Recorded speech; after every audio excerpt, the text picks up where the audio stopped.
Yeah, my great people. In our previous article, we talked about nnamdi Kanu lawyer releasing the fact that nnamdi Kanu was kidnapped all the way from Kenya and the ordeal. But now nnamdi Kanu has revealed the real issue concerning how he was abducted, and these are the things he have to say. Like the headline, which says nnamdi Kanu narrates ordeal in hands of alleged abductors in Kenya. Yeah, nnamdi Kanu, leader of the indigenous people of Biafra, IPOB, has painted a graphic picture of how he was allegedly abducted in Kenya and bundled to Nigeria by the secret agents. The detained IPOB leader gave an account of his arrest in Kenya before being brought to the country. In a letter written by Special Counsel Aloy Ejimako to the Minister of Justice and Attorney General of the Federation, Abubakar Malami, senior advocate of dated March 20. And as it is, the lawyer in the letter revealed that Kanu entered the Republic of Kenya with a British passport on May 12, 2021, and later settled down temporarily in the country. And now Kanu on June 19, 2021, he drove to the Jomo Kenyatta Airport, as reported by the Kenya by nnamdi Kanu's lawyer, the ordeal in Kenya.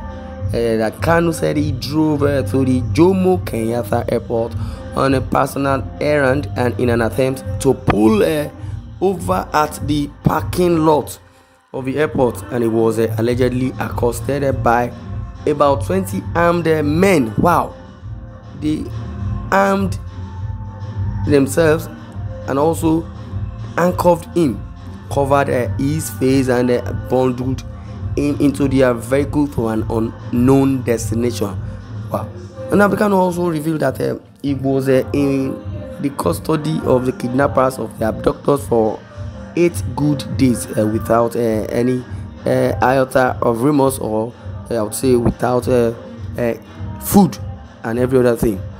Even they even made nnamdi Kanu feed his on his own urine. I don't really understand why people will be so disheartening, or rather I would say keeping nnamdi Kanu in the custody of the DSS is one of the problems that Nigeria is facing now, because they said nnamdi Kanu and Sunday Igboho are the problem of Nigeria.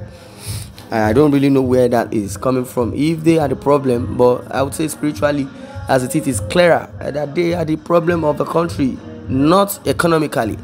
Now the suffering we are suffering now is what I think I believe God is revealing to me, that yes, is one of those because when the Lord has said do not harm my prophet, or do my prophet no harm, shouldn't do that. nnamdi Kanu might be saying all this just because of his experience and rigidity. Yeah, nnamdi Kanu is also a prophet, because according to the Biafra and the IPOB, indigenous people of Biafra, they said yes, nnamdi Kanu is the prophet of their time. And if you look vividly, check very well, compare and contrast, you would know that many Jesus would definitely erupt. I don't think they killed Jesus, nailed him to the cross, even with the manifestation that even rose up, even the spirit, soul, and body was not found in the tube. Those that are trying to persecute the people of God, definitely things will deteriorate to that level whereby Nigeria is now. So we do not know, because most people act carnally. They don't think they will not relax until when the thing has gotten to that height whereby there is no going back. But it has been said that even if you threaten someone to that extent and push him to the wall, he might not want to penetrate the wall and come back. Penetrating the wall, I would say, or the person being pushed to the wall, penetrating the wall, I would say, is an act of cowardry and all that. But in other words, if that person is very strong spiritually, if had the spirit of God, if you push that person to the wall, if that person turns back, things will go out of hand. And that is what nnamdi Kanu and Sunday Igboho has been subjected to. But because they believe they are let me say they are plaintiff, because they are the defendant. The plaintiff is the government. The government believes that they have all the superior power, and that is why they acted with impunity. Now, the agitation for Biafra did not just start, or did not just start overnight.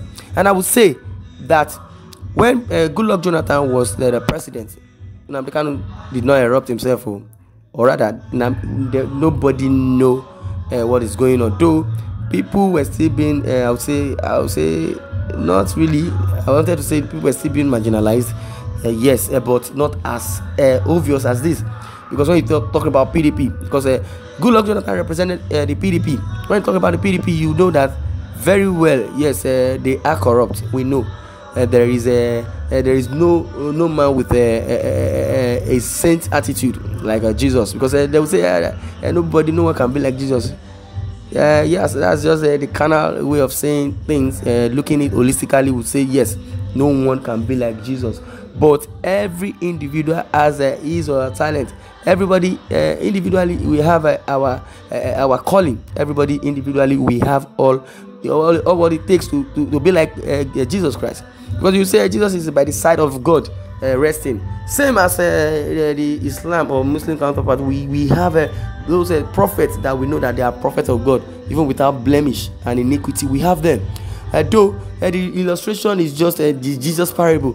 But in this earth, on this earth that we have people that can still, stand out and say, yes, I can, definitely, become like Jesus. On the earth, we adopted democracy. Now, the democracy, what has the democracy brought to us? The real owner of the democracy, I believe they are practicing it very, very well.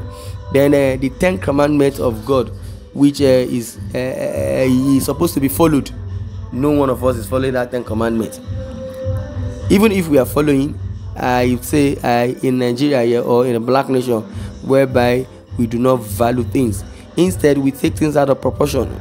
10 commandments, we have not followed or obeyed the 10 commandments at its peak. We will talk about the Nigerian constitution. If someone shows you, or if you get to know what the Nigerian constitution look like, it is more or less like the encyclopedia. Very, very, very, I don't know, maybe will I say big or much, that you cannot read it. For instance, from the constitution, you hear something like under section A, you may not really get what the thing is. You say section A of the bracket of the 2000, you understand, 2002/AFD, the case between, you understand. The constitution is just a contradictory. Now, you as a politician, as a leader, who had told us when we were growing up, say the youth or the children of that time, they were the leaders of tomorrow. Now, if you had told us that we were the leaders of tomorrow, I am using "were" because we are not still the leaders. We were the leaders of tomorrow. So 2020 was the year for God to intervene. Definitely. That was why the youth came outside. Enough is enough. Now we've admitted we really suffered a whole lot. They came out. By the Lord, some persons died. Now we standing. Those are the sacrificial lambs that God will use to cry out, say, yes, I am God. That was why the sales of ammunition stopped. The borrow of money stopped. Though in our next article we are going to buttress more about this Nigerian government and things that are unfolding, the antecedent. Now Buhari now decided to jeopardize everything with sentiment, with religious sentiment. The only religion we should be focused on should be God.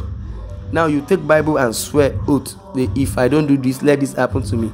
The Bible, God is so merciful, but notwithstanding, if you stand on truth and uphold truth and tell God, let's abolish all those Bible, Quran, and any other thing that they use in swearing.